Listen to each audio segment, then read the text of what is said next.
तो आज की एक्सेल ट्यूटोरियल वीडियो में हम सीखने वाले हैं इफ़ एंड इफ़ और फंक्शन किस तरह से काम करता है एक्सेल में। एक छोटा सा एग्जांपल है जिसके हम जरिए हम समझेंगे कि किस तरह से हम और कब यूज किया जाता है। ठीक है। So first if function generally one condition के लिए काम आता है, तो इक्वल इफ़ फंक्शन। यहाँ पे देखो इफ़ फंक्शन। ओके, सो यहाँ पे फर्स्ट पैरामीटर क्या है? Logic test. Second true and false. इसका मतलब सिर्फ एक कंडीशन ही हम यहाँ पे दे सकते हैं। एक कंडीशन मान के चलो कि ये मैंने सेलेक्ट कर लिया, और हम एक कंडीशन दे देते हैं कि ग्रेटर देन 40, मतलब 40। ठीक है। अगर ग्रेटर देन 40 अगर देते हैं तो पास है, अदरवाइज वो फेल है। ठीक है। तो हमने सेलेक्ट कर लिया, इसको ग्रेटर देन दे दिया, यहाँ पे हमने इक्वल 40। ठीक है, ये कर दिया। उसके बाद हम क्या कर रहे हैं, इसको ट्रू एंड फॉल्स बता रहे हैं। तो अगर ये ट्रू है तो हम इसको बोल देंगे पास। ठीक है। और कोमा, और अगर ये नहीं मैच करता है तो ये कंडीशन, तो ये फेल हो जाएगा, close parenthesis and hit enter. Okay, so यहाँ पे क्या हुआ है, ये कंडीशन आप यहाँ पे देख सकते हो। तो यहाँ पे ये भी फेल क्यों हुआ? क्योंकि यहाँ पे 40 से एबो है ही नहीं।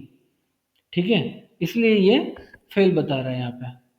तो ये इफ फंक्शन है जो एक कंडीशन के लिए काम करता है। ठीक है।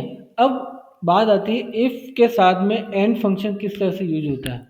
अब उसके साथ में एंड का मतलब क्या होता है कि multiple condition should be match. मतलब मान के चलो कि ये तीन कंडीशन हैं, और मतलब हमने कोई तीन कंडीशन दी है, वो कंडीशन बोलो, क्राइटेरिया बोलो, वो मैच करनी चाहिए। अगर वो एक भी मैच नहीं करती तो फॉल्स हो जाएगा, और अगर मैच कर रही है तो वो ट्रू हो जाएगा। ठीक है। तो अब किस तरह से यूज होता है वो मैं आपको बता देता हूँ। उसको एक सिंपल से एग्जांपल से, इफ फंक्शन ब्रैकेट ओपन हो गया, या सेलेक्ट कर लो एंड यहाँ पे टाइप करो एंड फंक्शन। अब एंड फंक्शन में हम क्या कुछ कंडीशन दे सकते हैं, मल्टीपल। यहाँ पे देख सकते हो लॉजिक 1, लॉजिक 2। तो अब मैं यहाँ पे कंडीशन दे देता हूँ कि जैसे कि मुझे मार्क्स ग्रेटर देन 50 होने चाहिए, अटेंडेंस 75 होने चाहिए, और असाइनमेंट सबमिटेड यस होना चाहिए। तो तीनों कंडीशन अगर मैच कर रही है तो वो ट्रू है, अदरवाइज वो सब फॉल्स है। ठीक है। तो अब क्या कर रहे हैं, हम कंडीशन दे देते हैं वन बाय वन। सो यहाँ पे मैंने सेलेक्ट करा और ग्रेटर देन 50 कर दिया। ठीक है। यहाँ पे मैंने फिर कोमा लगाया। यहाँ पे हम इक्वल भी देना चाहे तो दे सकते हैं, अदरवाइज कोई ज़रूरी नहीं है। ओके, तो कोमा, यहाँ पे हमने फिर ये सेलेक्ट करा। उसके बाद हमने ग्रेटर देन, इक्वल, और यहाँ पे हमने दे दिया 75 जो हमने अभी क्रेडिट तय किया था, और ये वाला सेलेक्ट कर लेते हैं।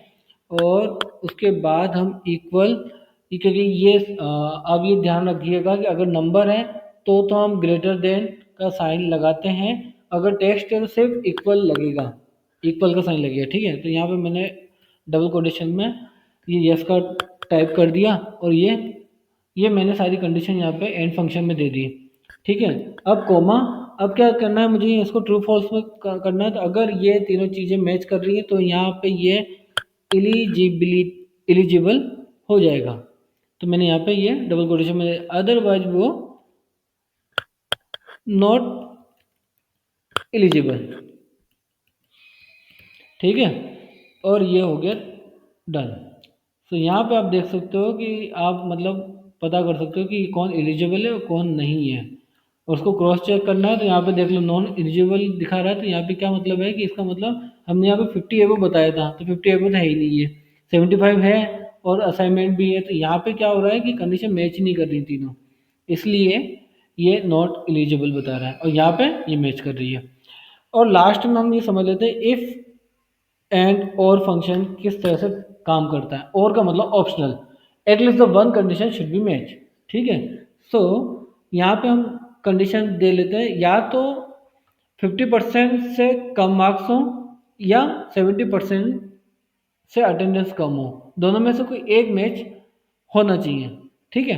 तो अब क्या कर रहे हैं, इक्वल, वही कर रहे हैं हम इफ़, यहाँ पे और फंक्शन भी ऐड कर देते हैं। ठीक है। और अब यहाँ पे लॉजिक देना है, जैसे एंड में दिया था ऐसे यहाँ देना है। तो हम क्या कर रहे हैं, यहाँ पे इसको सेलेक्ट कर लिया, और लेस देन का यहाँ पे साइन दे दिया, और 50 कर दिया, कोमा कर दिया, इसको सेलेक्ट कर लिया, इसको फिर लेस देन का दे दिया, 70 दे दिया, और इसको क्लोज कर दिया, कोमा कर दिया, और यहाँ पे हम क्या कर रहे हैं, डबल कोटेशन, एलिजिबल, ठीक है।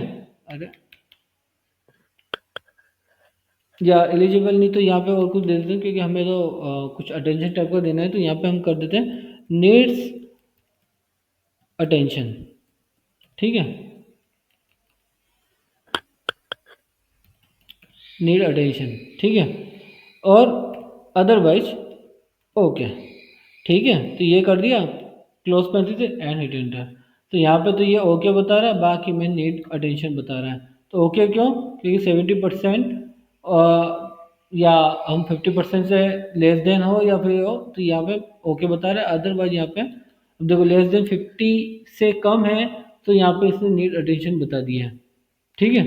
तो ये इस तरीके से हम, अब जैसे यहाँ पे ये क्या बता रहा है, ये कंडीशन तो सही है, पर ये कंडीशन 75 एबो है ही नहीं, है ना, 70, हाँ सॉरी 70 तो है ही नहीं, इसलिए यहाँ पे नीड अटेंशन। अगर मैं यहाँ पे मान लो मैं इसको यहाँ पे 70 कर देता हूँ, देखो, तो ये देखो ओके बता रहा है, ठीक है।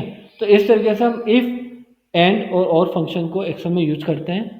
सो that's about this video, I hope this video helps, thank you watching this video, keep practicing, see you next video.